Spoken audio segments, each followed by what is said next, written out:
Welcome to ITI's podcast. We call it Download on Tech. ITI is the global trade association of the technology industry, representing the world's leading technology innovators. When you listen to episodes of Download on Tech, you'll hear from leaders at the most innovative technology companies, from policymakers, and from influencers from around the world. Our guests share their perspective on the intersection of innovation and public policy. Today, I'm very pleased to be joined by Stacie Armas, who's Senior Vice President of Diverse Consumer Insights and Initiatives at Nielsen. Stacie is a leader in diversity and consumer engagement, particularly within the Latino community. As Senior Vice President at Nielsen, she's spent her career advocating for the representation of diverse voices in media, technology, and data analytics. She plays a key role in helping companies understand how to reach multicultural audiences, providing insights on consumer behavior, engagement, and economic influence. Stacie has been instrumental in advancing Nielsen's initiatives to drive diversity and inclusion, both internally and through the data they provide to the market. Stacie, welcome to the show. Thank you so much, Jason. Thanks for having us. Well, we're excited to have you here, Stacie, as we celebrate Hispanic Heritage Month. I want to ask how your heritage has influenced your personal and professional journey, how it brought you to Nielsen and the work you do today. And in particular, I want to ask if there was kind of a pivotal moment or influence that led you to pursue this career at Nielsen and the work you do, which is very unique and very important at this intersection of data and technology and inclusion.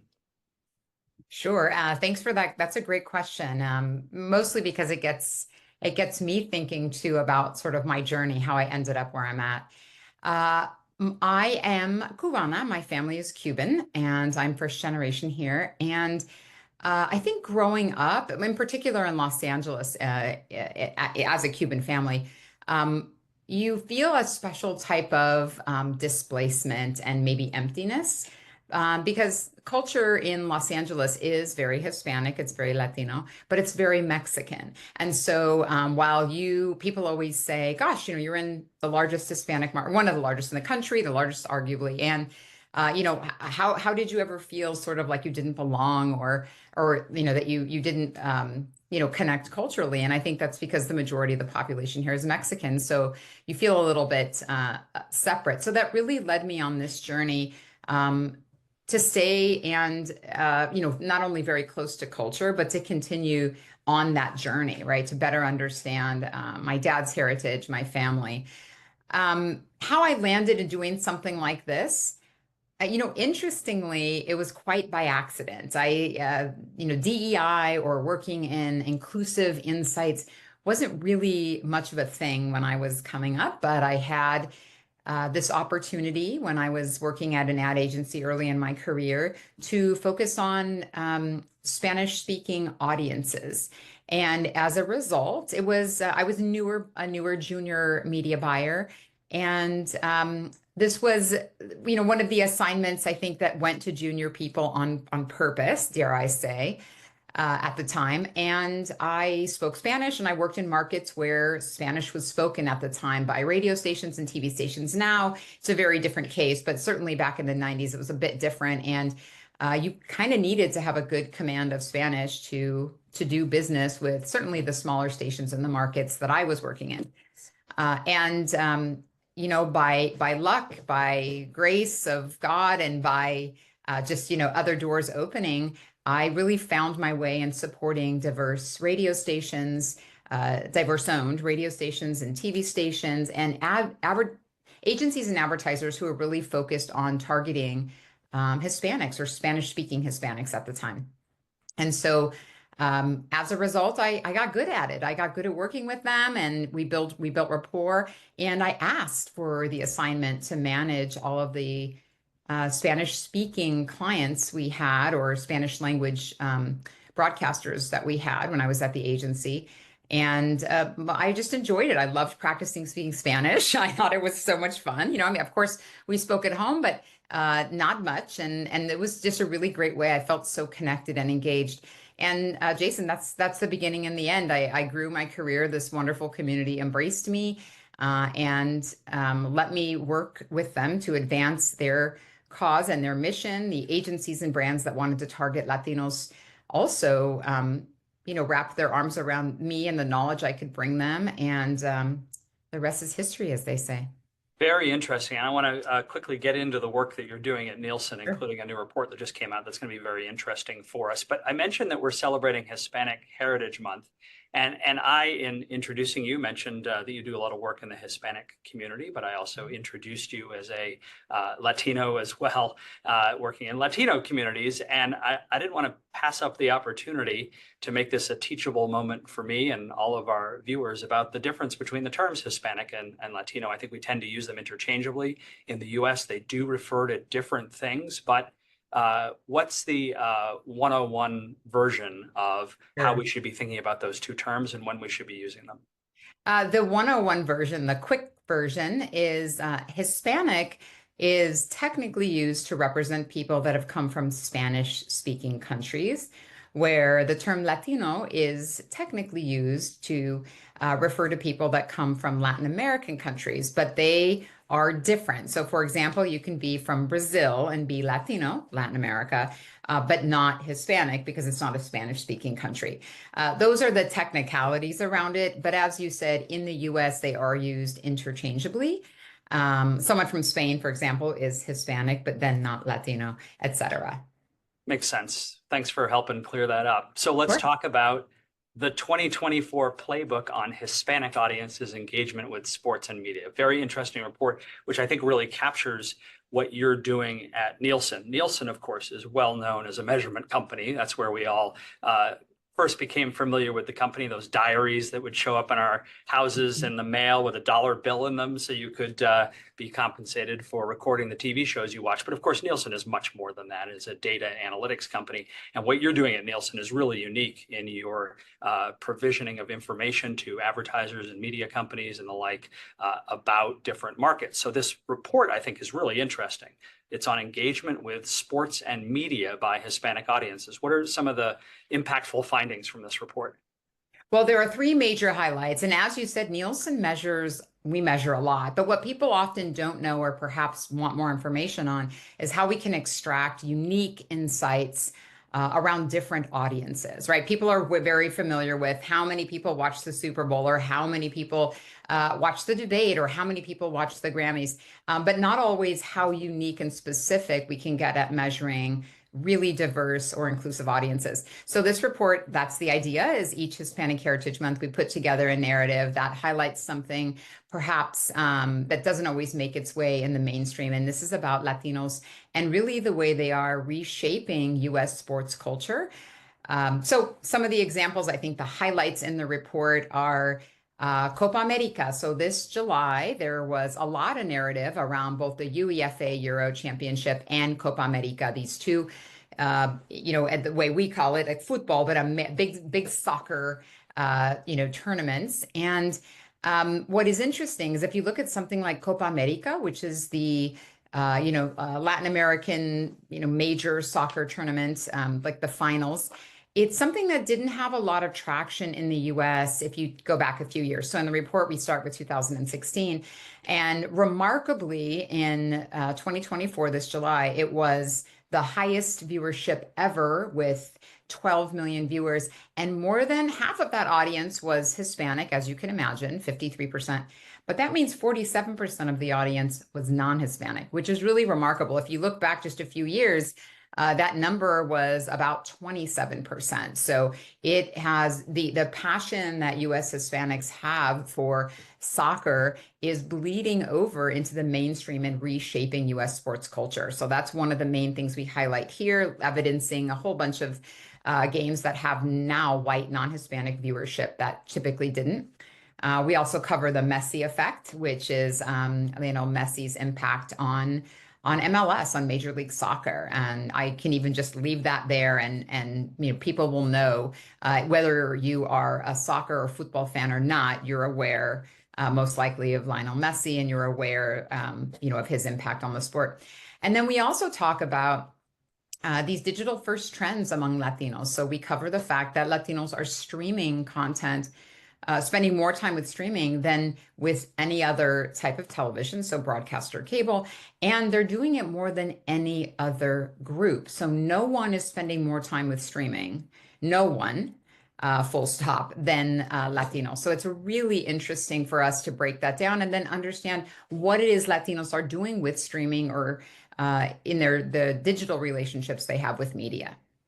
Very interesting. You noted that you put this report out in conjunction with Hispanic Heritage Month, which is great because obviously it highlights the impact the Hispanic community has on these marketplaces, on sports and media and others. But it also highlights how important it is to have people like you working on these data sets and producing these reports. And you've been a very strong advocate for Latino representation in tech, and in particular when it comes to working with data and data sets. We hear this criticism a lot in the technology industry, that the industry is not diverse enough, and that matters when algorithms are programmed or when data sets are analyzed, the perspective that the human beings, the data scientists, are bringing to this. So tell me a little bit about your work to bring diverse perspectives to the work of Nielsen in analyzing, capturing, reporting on data, and how you're fostering inclusion in the workplace through your work.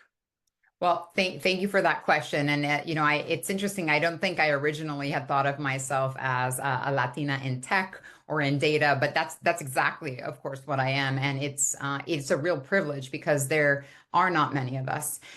Deep within Nielsen, we have data scientists, statisticians, and demographers that are also Latino or Hispanic.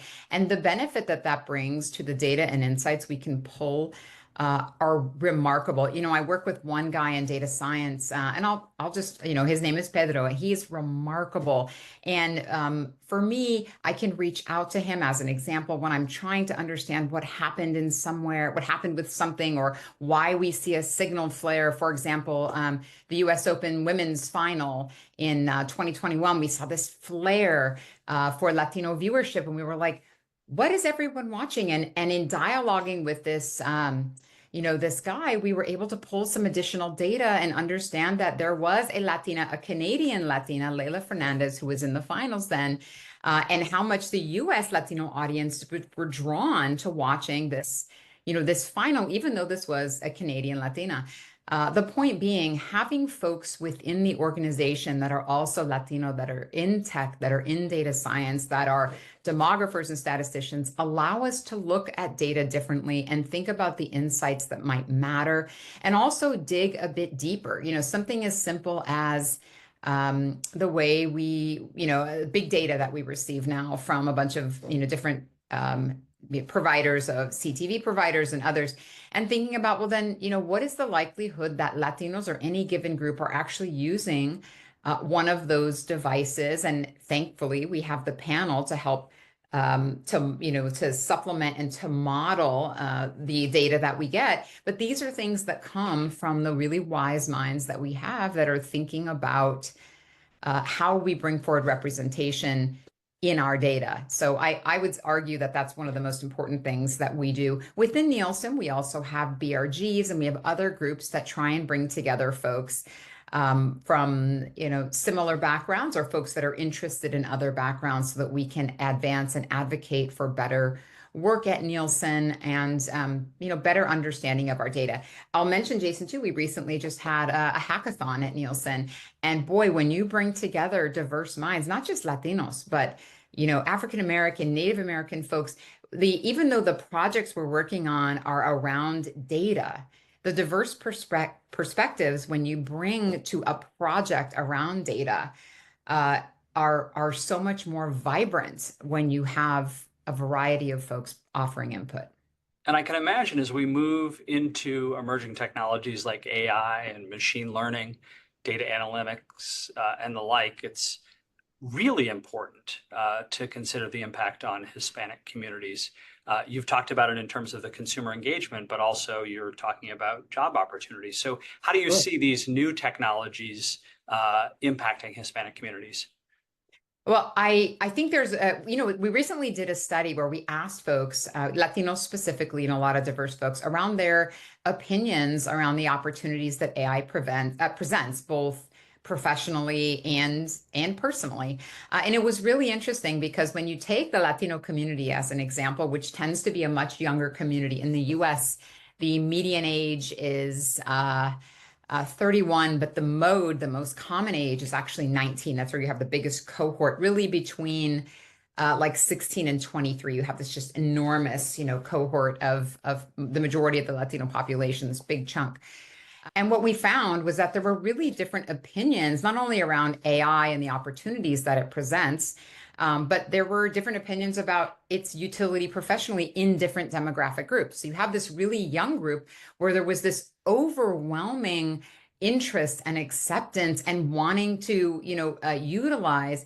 And there was, in many cases, a higher, like an over index of, curiosity and questioning the validity. So I think the opportunity that it brings to Latino communities specifically is because we have such a younger cohort of folks.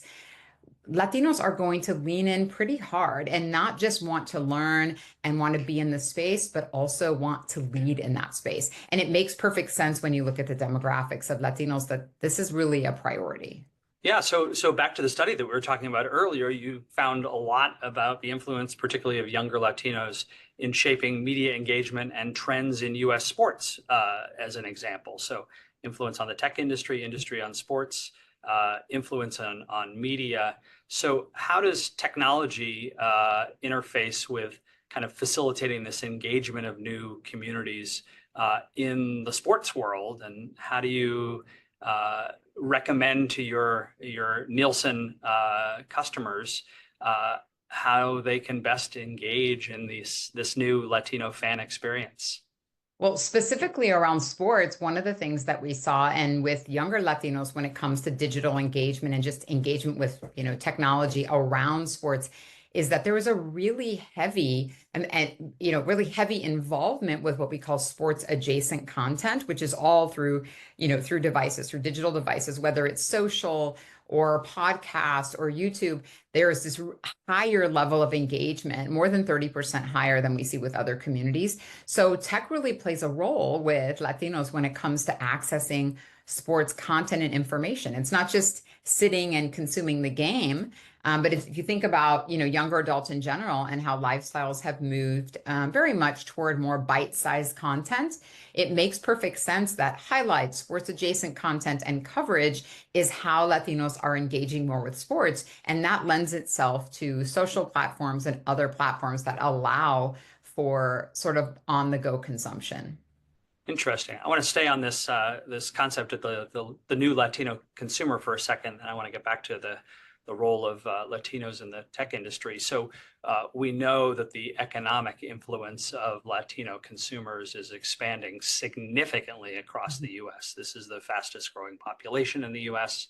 And I can imagine that you're seeing a lot of interesting new trends develop about how Latinos are consuming technology. And you probably have some good advice for tech companies about how they should adapt their products and services, their approach, their marketing, to cater to the growing economic influence of Latino consumers. So what are some of your findings and some of your recommendations, perhaps, to tech companies about how to cater to this growing market? Well, one would of course be in design, and the other would be when I think about like software, I think about, the relationship that you have and you build with a consumer. But back to design, not unlike other young people, Latinos are very mobile, very on the go, and really wanting to be able to have technology in their pocket as they do, but also the ability to influence the technology. So more than being on in a, just sort of a pull where they're just receiving the information, Latinos want to be able to drive their experience. So increasingly what we've seen is a higher engagement around platforms and content where where Latinos can lean in and be part of the experience. So more experiential and part of the of the movement, of the design, of the what they're on the receiving end versus just receiving what's been designed. That's not something that's necessarily new, but because Latinos are so much younger, there's a stronger appetite for tech that allows Latinos to help drive it. So I want to circle back to close on the question of Latinos in tech. We're here talking about celebrating really Hispanic Heritage Month. And one of the big topics that you and I have been touching on is the future of Hispanic professionals in the tech industry. Mhm. We know that the technology industry has not traditionally done a very good job of ensuring diversity among its employees. And it's something that in recent years, the tech industry has been trying to do a lot better. So I want to ask you, Stacie, from your perch as an executive at a tech company, what are some of the barriers that are still in place that prevent broader participation by Latinos in tech? And what do you think some of the key challenges that Latino professionals face in the tech sector, and what can organizations do to create more opportunities for Latinos in tech? All right, so I have three things I want to address. I had to scribble them down really quickly. One, there's not going to be much of a choice anymore moving forward. Latinos are simply the youngest, the fastest growing, and there will be, as we are looking to fill our ranks, Latinos are going to be the place that we are looking to fill our ranks. Many diverse people, but certainly Latinos.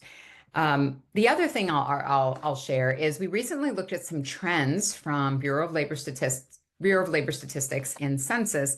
And what we saw over the past 5 years, and this is specifically around Latinas, I'd have to go back and look for overall, but for Latinas in particular, we saw this really notable increase in Latinas moving up in job category, right? So if you look at how Bureau of Labor Statistics has all the job categories, they can be nested up into 5 top categories.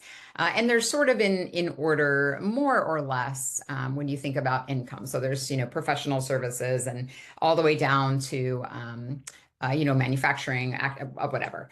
And what we've seen is this really notable, there was like a 20% increase in movement in these categories, indicative of Latinas over the past 5 years, moving more into professional services. And that tells me that something's happening around educational attainment, I would imagine, in order to be able to move up this, this job category ladder. And that's not to say that there aren't, very high earning and very technical jobs in all of these categories. This is just a broad way to look at this data. And so we were able to see that Latinas are moving up in terms of, their pay and their status in employment overall, and tie that back to educational attainment. So again, thinking about then looking back at educational attainment and looking the fact that we have had a problem with Latino males and college entry for a bit of certainly the last maybe 10 years. But we're seeing that begin to change. It's changed with Latinos already, but as more Latinos and Latinas are entering school, and then on the other end, 5 years later, we're seeing this move in job categories, we understand that there is more opportunity.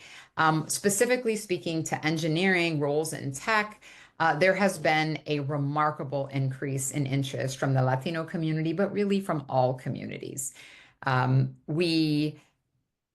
I can't read my last note that I wanted to share with you. Oh, I knew I would lose that one, Jason. I wrote down 3 things.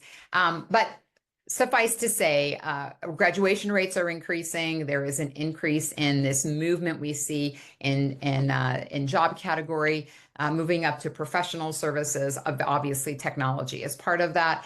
And so when I think about professionals in the marketplace, I think about us at Nielsen. We're looking for data scientists, we're looking for engineers, we're looking for folks in product, and understanding that today, when you think about the availability of talent, Latinos being more likely to be in the workforce than any other group, specifically starting at age 16, there is the opportunity that presents itself as fascinating because one, there's all this young talent and there's a talent emerging that is very well versed in tech and in data science and in engineering.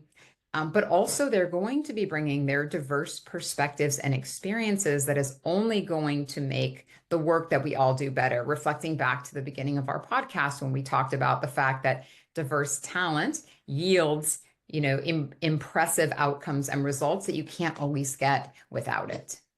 And it's a great reminder that in the tech industry in particular, so many founders and top executives are immigrants to the US or first generation Americans like yourself.